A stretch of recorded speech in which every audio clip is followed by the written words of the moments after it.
What is up, everybody? Drizzy Drake London is the guy that we are going to be talking about today. One of the best buys in Dynasty fantasy football at the wide receiver position, 22 years old. So let's talk about Drake London a little bit. On a Falcons team that was just horrible offensively passing the football last year. You had Mariota, who they just did not trust throwing the football at all. Down by 30, one game, he threw the ball 13 times, 13 pass attempts before they finally decided to get Ritter in there. Now, for the season, Drake London, if you look at some of the advanced metrics, right? 29.4% target share, which was fifth in the NFL. 32.4 target rate, which is your targets per route run, second in the NFL. You don't just get targets, you earn targets, you command targets, and Drake London is commanding targets at an elite level.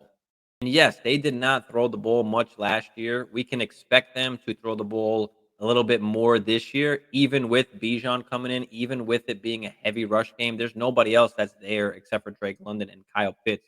And both of these guys had like a 30% target share, even while playing together.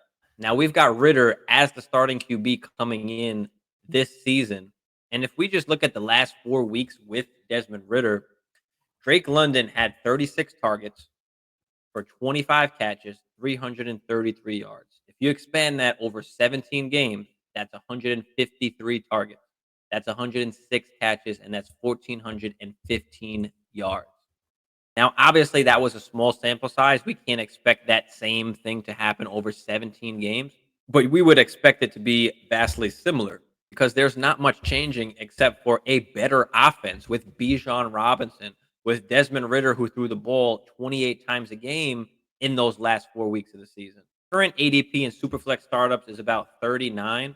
But let's get a little more deeper into it, right? There are tools, there are things that we can use to help us find who these guys are that are going to break out. Some other tools that I like to use is following two gurus in the industry in Mr. Matt Waldman, who was on the show last week. So if you did miss that show, go check that out. We talked about all the rookies that are coming in. He's got an RSP, a rookie scout portfolio that is over 1,100 pages long on these rookies, and then a post draft one with over 100 pages long. Another tool I like to use is Matt Harmon, his reception perception. Make sure you go check that out as well. Let's pull up Drake London's. He's got elite reception perception statistics. I mean, 72% success rate versus man, 81 against zone, 72 against press. He's winning the majority of his routes, as you can see on the top there, by his success by route tree. He's a very big wide receiver that gets separation.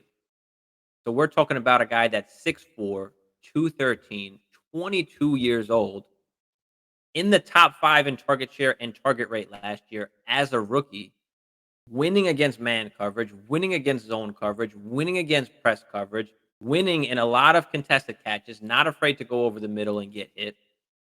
Now, look, I don't think that Desmond Ritter is the long-term answer here. Drake London is still young enough at 22 years old that we have some time for them to figure out that quarterback position.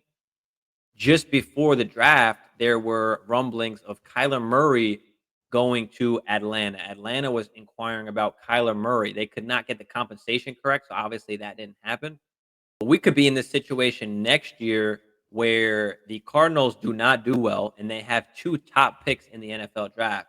And they can use one of those picks on a quarterback like Caleb Williams and then trade Kyler Murray. There were two teams that were being talked of. One was the Atlanta Falcons, and one of them was my Minnesota Vikings, which works either way for Kyler Murray stock, and which definitely works for Kyle Pitts and for Drake London stock. He's currently the wide receiver 12 on Keep Trade Cut, worth an early first at the least. And just last year, he was ranked 10th by PFF in receiving grade. With this offense now, with Bijan, just a better offense, we're going to have play action going on. We're going to have the post route, which he was 88.2% success rate on. We're going to see a lot of that now with this new offense and being able to move the football. One of the best offensive lines in football as well. I believe they're top 5 graded by PFF.